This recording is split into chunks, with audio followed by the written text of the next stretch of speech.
Hey everyone, it's Lexie. So in today's video, I'll be sharing with you the top 5 books that I want to read this summer. So I feel like summer is a time where I kind of read a little bit lighter books. If you hear any panting or weird noises, Willow, my 1-year-old at this point, the golden retriever, is right by my feet.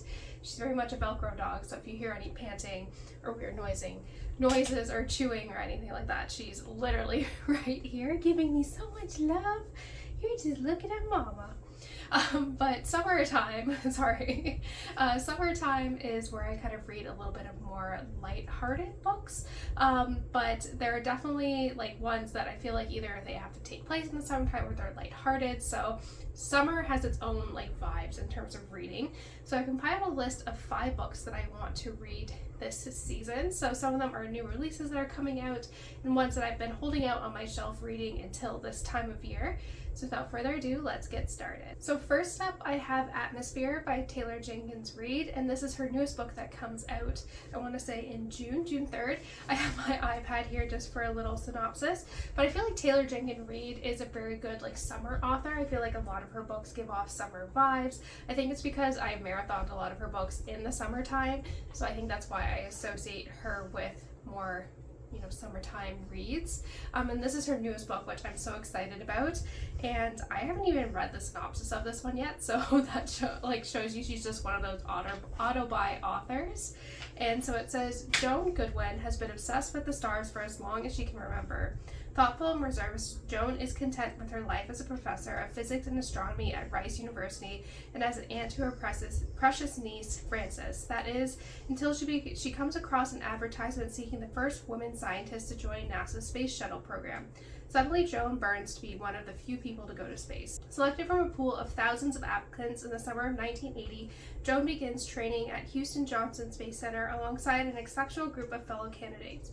Top Gun pilot Hank Redmond and scientist John Griffin, who are kind and easygoing even when the stakes are highest. Mission specialist Lydia Danes, who has worked too hard to play nice, warm-hearted Donna Fitzgerald, who is navigating her own secrets, and Vanessa Ford, the magnetic and mysterious aeronautical engineer who can fix any engine and fly any plane.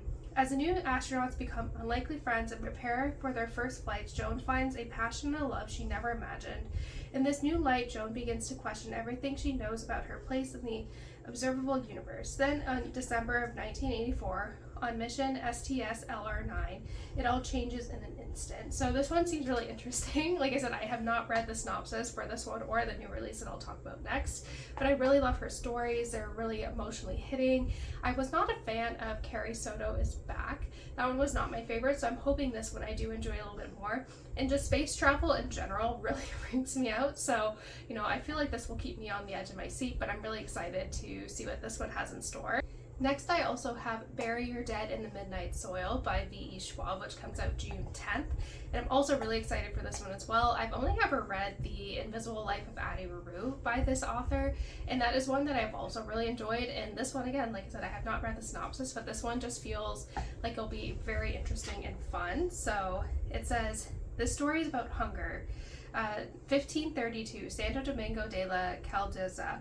A young girl grows up wild and wily. Her beauty is only outmatched by her dreams of escape, but Maria knows she can only ever be a prize or a pawn in the games played by men. When an alluring stranger offers an alternative path, Maria makes a desperate choice. She vows to have no regrets. This is a story about love. 1827, London. A young woman lives an idyllic but closeted life on her family's estate until a moment of forbidden intimacy sees her shipped off to London. Charlotte's tender heart and seemingly impossible wishes are swept away by an invitation from a beautiful widow, but the price of freedom is higher than she could ever imagined. This is a story about Reid. 2019, Boston. Holland was supposed to be her chance to be someone new. That's why Alice moved halfway across the world, leaving her old life behind. But after an out-of-character one-night stand leaves her questioning her past, her present, and her future, Alice throws herself into the hunt for answers and revenge.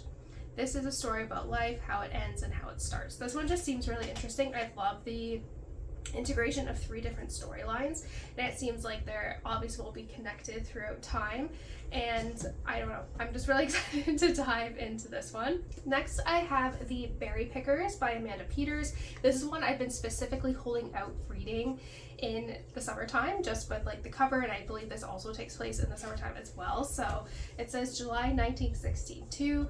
Following the tradition of Indigenous workers from Nova Scotia, a family arrives in Maine to pick blueberries for the summer. Weeks later, 4-year-old Ruthie, the family's youngest child, vanishes. She is last seen by her 6-year-old brother Joe, sitting on a favorite rock at the edge of the berry field. Joe will remain distraught by his sister's appearance for years to come. In Maine, a young girl named Norma grows up as the only child in an affluent family. Her father is emotionally distant, her mother frustratingly overprotective. Norma is often troubled by recurring dreams and visions that seem more like memories and imagination. As she grows older, Norma slowly comes to realize that there is something her parents aren't telling her. Unwilling to abandon her intuition, she spends decades trying to uncover this family's secret. So I think this one just sounds really interesting, and like I said, because this kind of takes place in the summertime, I've been kind of holding out reading this, but I feel like this one will be a really heavy hitter. It feels like it'll be really emotional, so I'm excited to dive in, and like I said, I feel like I've been holding out for this, so I hope it does not disappoint. And it's nice too, it's a little bit shorter, it's kind of under 350 pages, which is always nice. I do apologize if you hear Willow pulling on her toy, but like I said, she's very clingy and likes to be close to me. Next up, I have Anxious People by Fredrik Backman. I have not read one of his books in a while, and I just love his writing style. It is very, very unique, and this is one of his newer ones that has come out within the past few years that I have not picked up yet. But I think it sounds like it's very interesting. So it says, looking at real estate isn't usually a life or death situation, but apartment open house becomes just that when a failed bank robber bursts in and takes a group of 8 strangers hostage. Each of them carries a lifetime of grievances, hurts, secrets, and passions that are ready to boil over. None of them is entirely who they appear to be. In short, they are the worst group of hostages in the world. But as the minutes tick by, they begin to suspect that the criminal mastermind holding them hostage might be more in need of rescuing than they are. As the authorities and the media surround the premises, these recluse allies will reveal surprising truth about themselves and set in motion a chain of events so unexpected that even they can hardly explain what happens next. This one seems really interesting. I just really love his writing style, and I haven't read anything from him since the kind of Beartown trilogy ended, and I'm just surprised I haven't picked this one up. So because this is kind of more contemporary focused, which I tend to read more in the summer, I thought this would be the perfect time to finally pick this one up. And lastly, I feel like I need to throw in a fantasy, and this is one that it's been on my shelf for a while that I do want to get to, and it is Daughter of the Moon Goddess by Lynn.